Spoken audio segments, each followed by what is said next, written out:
Good afternoon and welcome. Welcome indeed to another edition of Titans Talk here on the Mark Moses Show. And it's always sponsored by Eastern Florida State Athletics. We have talked volleyball, soccer. We've gone around the horn, but now it's time to talk to the head coach. And he's a very busy man coaching cross country for men's and women's for the Titans. He is head coach Doug Butler. Coach, how you doing today? Good, Mark. Thank you. All right. You were telling me beforehand, men's and women's, but then also coaching high school. What's going on, Coach? Yeah, so I started out coaching high school in 2000. I was at Holy Trinity for 15 years, and then I came to Satellite at the end of 2014. I've been at Satellite. I'd been here 10 years. My youngest son, Alex, ran for me here at Satellite. He's at UNC Pembroke now running. My middle son ran at Holy Trinity, Kyle. Then he went on to run Florida Southern. So I was done in May, was 25 years of high school. I planned on stepping aside, had a nice retirement party, got some nice retirement gifts, had a new coach all lined up. He was actually the manager of the store at Running Zone for Pete and John over at Running Zone. And TJ Gowdy, my athletic director, texted me at 9 o'clock the night before school started and said the new coach quit. So I had a whole really good group of seniors here at Satellite, and I couldn't leave them hanging. So I came back for the fall cross-country season. So November 22nd, the state cross-country meet for cross-country for high school is the end for me. So 26 years of high school. I've taken my turn in the barrel. It's time for somebody else. How long then have you been coaching at Eastern Florida then? So 4 years at Eastern Florida. We started the program back. I actually ran for Eastern Florida back in 89 and 90. Coach Frank Craig was our coach then. We had the JUCO marathon. It wasn't a half marathon like it is today. It was a JUCO marathon, and they had track. So my assistant coach at Eastern, Bob Perry, I was 27 at the time and ran JUCO for Coach Craig. Bob and I were on the cross-country team, or on the marathon team that finished. I think we were second or third overall as a team. I was third the first year and second the second year up in Elmhurst, Illinois. That's really cool. Did you ever think when you were a college athlete that you'd be coaching this sport? I know you're shaking your head for 30 years. What happened, Coach? You know, those that can't do coach, they say. So I started coaching in 2000 for my son Kyle to get him going. He was a sixth grader. I kind of traded my coaching for his tuition to Holy Trinity, so it worked out pretty well. I worked at the Space Center. I wasn't a teacher then. I worked for Boeing on Space Station. I was a technician for the radiator system on Space Station. We assembled that. So I kind of got into coaching in 2000 with that. 10 years earlier when I was running, I would have never thought. I mean, I did okay as a runner. Didn't see myself coaching others. I worked individually with a lot of kids in the county through the 90s, but never really took on the team aspect until 2000. How much joy do you get from coaching at Eastern Florida then, for men's and women's? I love kids. I love being able to share the knowledge that I've been a runner for 40 years. I still like to run. JUCO is a lot different than high school because high school I have 4 years to develop a kid. Yeah. You know, and so it's a lot different. You know, at Eastern I only have 2 years to work with somebody, and so a lot of the job, as you know, is recruiting. That's the big thing, and we're D2 now in cross country at Eastern. We're not D1. We're the only sport that's D2 now. So I don't have housing money. I just have tuition scholarship. So it's a little challenging. I mean, it's the same. We're all on the same field. Everybody in D2. All the JUCO programs in Florida now, I think, are D2. I don't think there are any D1 anymore since we stepped down to D2. It's challenging. I'll tell you that. But I love building the program. 4 years ago, I had to beg ladies. My average age on my girls team when we started 4 years ago was like 45 years old. I had a bunch of local community ladies that just did a phenomenal job for me. They came out and took 12 credit hours. Some of them were already college grads. Most of them were already college grads and just never ran in college. We're just local runners, and they helped me get the program rolling because I couldn't get any high school girls. So now it's pretty good. We've got a decent girls team. We're much better than we're ranked, so we'll see. There's a lot there. I asked you a loaded question. You gave me a great answer. I like you said you were 27 when you ran. They're in their 40s. They showed you, Coach. 40. Yeah, right. Here's what we need to do. Because I know you have the Hall of Fame in the hallways outside of the basketball stadium. Yeah. That first team, the sacrifice they made, we need to get those ladies into the Hall of Fame. That's what we need to be. It was great. I mean, I had one lady, Maggie Dickinson, who works at Running Zone. Her sons ran for me here at Satellite. Her son, Charlie, graduated from UNF. I convinced him to come run for me at Eastern. He didn't run at UNF. He's a good local runner. His mom, Maggie, ran on my team. So I had a mother and son on my team. All right. That's awesome. That's pretty good. So the follow-up to that then is, Coach Butler, like you said, you've coached different levels, and you do it right now. How do you try to coach a 17-year-old compared to a 19-year-old? Like, how does this work, Coach? Yeah, a lot of kids are very raw and their mileage that they did in high school. So you have to I have to take that in consideration when I'm coaching some of these junior college guys that are coming from high school where they ran 30 miles a week. And the big thing is they're not running 5K anymore. They're running 8K. And that's a whole different ball game. If you're running 30 miles a week, you're not going to be very competitive at the JUCO level running an 8K. So you have to just gradually milk up their miles. I mean, I've had some good high school kids. Joe Wester, as an example, came to me with very low mileage, and he turned out to be a 151 800 guy and a 410 miler and a 15 flat 5K guy in high school by just milking up their mileage. That's basically what distance running is. It's an aerobic sport, and just getting them to see that you need to put in more miles than 30 miles a week to be competitive at the collegiate level. I know there must be a point there.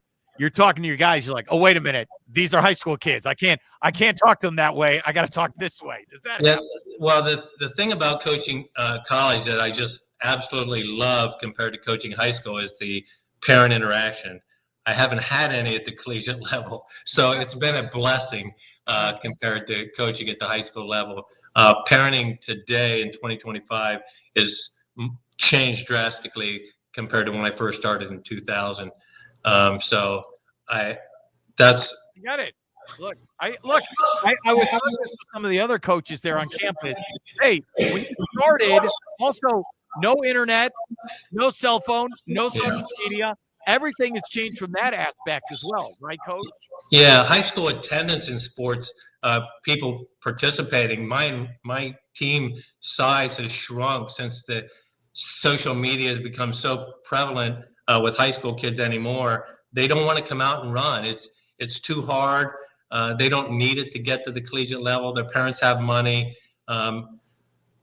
so it's just a whole different ballgame in 2025. I don't enjoy it at the high school level like I did in 2000.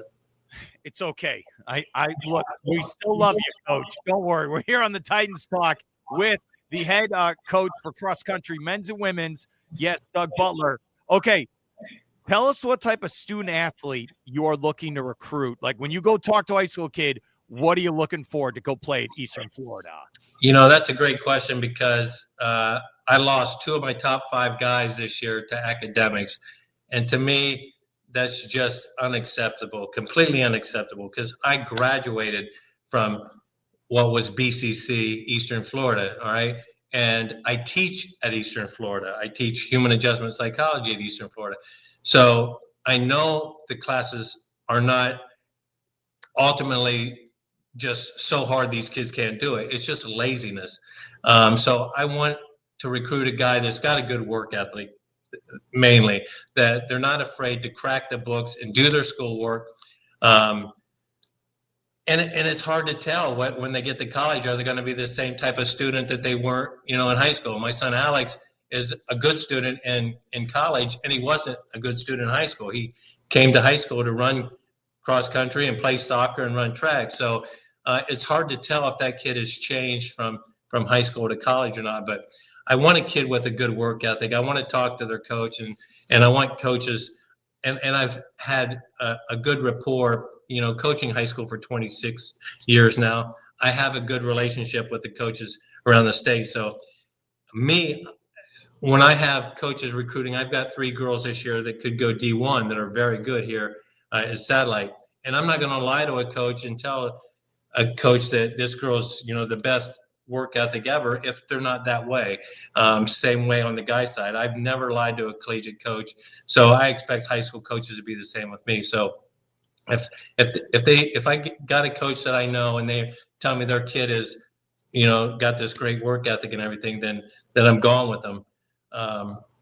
Some kids they get to college and they drop the ball. There's too much other stuff going on, and that's what happened to a couple of my guys. All right, so let's say if you have someone on your current roster, men's or women's team, and they're like, Coach, I want to go do this at the Division I level. Yeah. How do you try to help them get to that next level?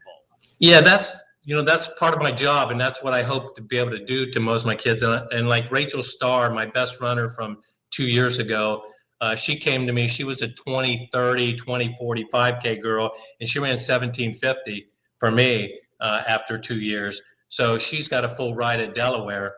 She graduated with her bachelor's at Eastern. She did her 4-year degree at Eastern. She had already been out of high school for a year before she came and ran for me. And so now she's got her master's already at Delaware, and she's working on her second master's on her second year up there.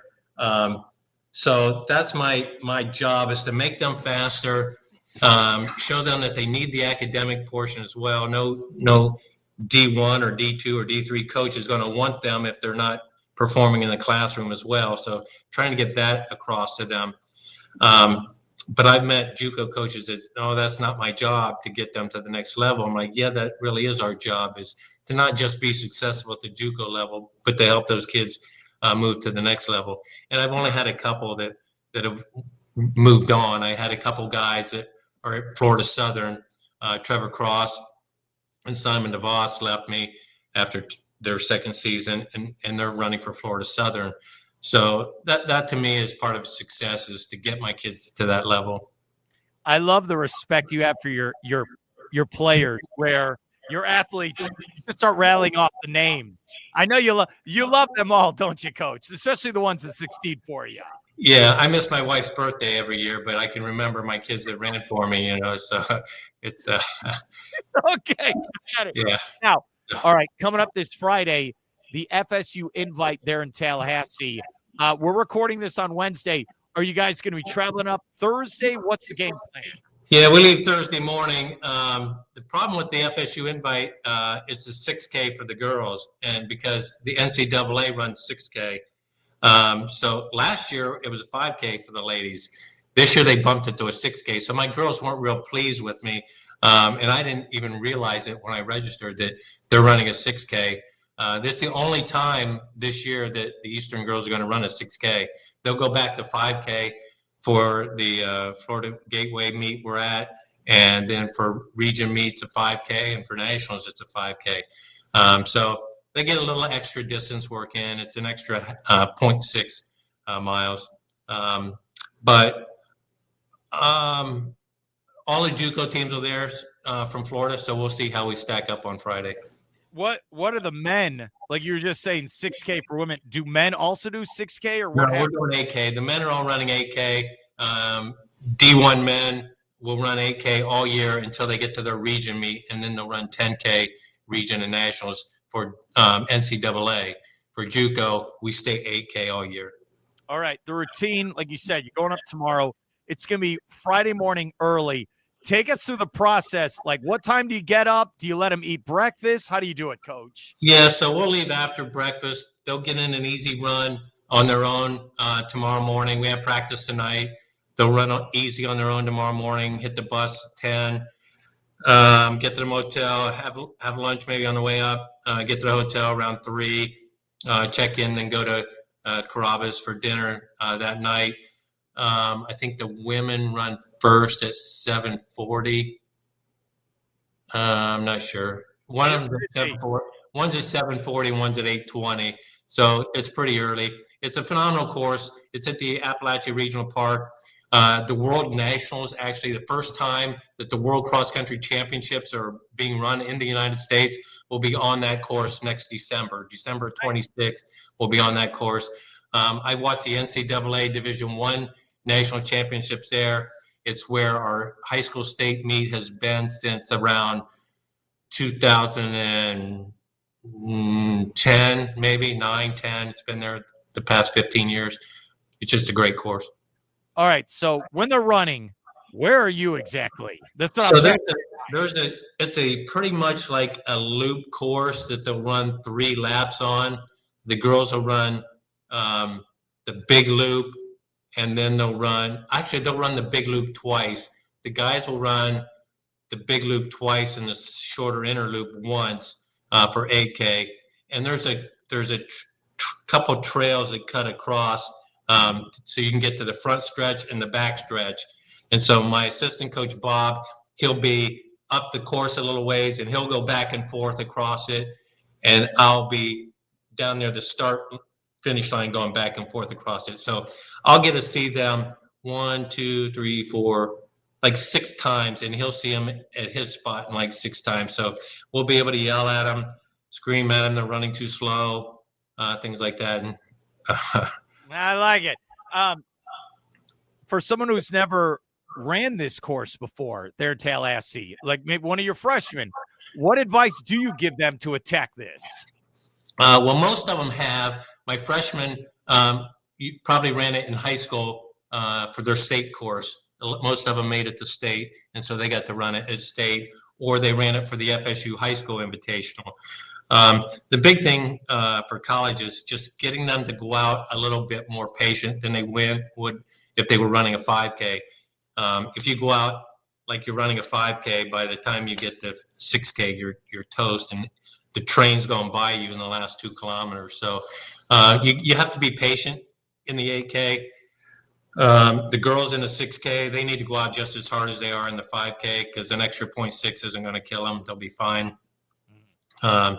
Most of my girls all do a 10-miler every week, and at least 8 to 10-mile long run every weekend. My guys are doing 12 to 13-mile long runs every weekend. So I think we're prepared. You know, if we're not now, it's too late. So I get it. Okay. And we didn't run well in Huntsville 2 weeks ago. So I told them if they run as badly this week at FSU as we did at Huntsville, that the next month until we get the Nationals is going to be like pure hell. Oh, okay. Well, you're giving us a heads up at least for it. It is. Yeah. All right. So I got to run 8K. Then on Monday I go to class and you're teaching me psychology. Is that what's going on here, Coach? That's pretty much it. Yeah. And here's the thing with running, because it really is a lot of mental work. You know, you can put in all the miles you want, but if you haven't prepared upstairs, you start thinking negative thoughts and you're going to go downhill. Federer was a classic example of that. You know, he was ranked like 100-something in the world, and he started seeing a psychologist and told him, you know, forget the last shot, focus on the next shot. He was always talking negative to himself. And once those negative thoughts come in, you're going downhill. And that's the same way with running. You're running 8K, 25, 26 minutes. You got a lot of time to think. So I try to get them to just focus on the positive. Think about your form. Don't think about that you're tired, or, you know, break it up into kilometer splits. Don't break it up into 8K. Say, I want to hit this each kilometer in 3 minutes and 20 seconds. So I want to go 3:20, 6:40, 10 minutes at the 3K, things like that. Coaches need to spend a little bit more time working on the mental aspect. Are you a big Federer guy for making that quote? I like Federer. I like tennis. It's a phenomenal sport, and I suck at it. I'm no Coach Carr, that's for sure. But I like to watch it, and I'm a fan of all sports. And my master's is in, actually, I have a specialization in sports psychology. So I like to focus on the mental part of all sports. Have you tried pickleball yet? I have. I played it a couple times here at Satellite and PE. My son Alex is very good at it, and I embarrassed him when I tried to play it in his PE class. So I don't do it anymore. My assistant coach, Bob Perry, is very good at it. He plays in the over 60 or whatever we are league. And but yeah, it's I'm more for running. I can do straight line. The lateral movement is not good for me. Okay, so this will be the final question. Do you think it's a good idea for student athletes to try different sports and not just do cross country? Maybe try soccer or tennis. What's your advice, Coach? Yeah, in high school, definitely. My son here at Satellite, both my boys, Kyle and Alex, my younger ones played soccer all through high school. Alex was a 4-year starter here at Satellite. So he had 12 varsity letters when he graduated. And I think it just helped his running. It did beat up his body a lot because high school soccer is very physical. And in the cleats and all that kind of banged him up a little bit, but he loved it and it didn't fry him from running. So I do agree. I mean, Peyton Manning was a 3-sport star in high school. Many athletes. Marcus May, who was a phenomenal athlete at Holy Trinity, was on my state runner-up track team. He was my anchor on my 4x1. He was a phenomenal basketball, football, and track athlete. So I do think that they should play many. All right, here's what I learned today. Coach is good going north, south, east, west. Not so. So if he has to be a running back for the Tampa Bay Buccaneers, no, north, south, baby. We're not going either. Yeah. I ref high school soccer and I ref club soccer now. So for about the past 3 years, I've been a soccer ref, and I've fallen a couple times trying to shift directions, and I get a good chuckle out of the spectators on the side when I go down. So that is awesome. Yeah. He is the head cross country coach there at Eastern Florida. It's been Titans Talk, and yeah, the team's going to be at the FSU Invite coming up Friday. Thank you so much for coming on, Coach, and good luck coming up this weekend. All right. Thank you, Mark.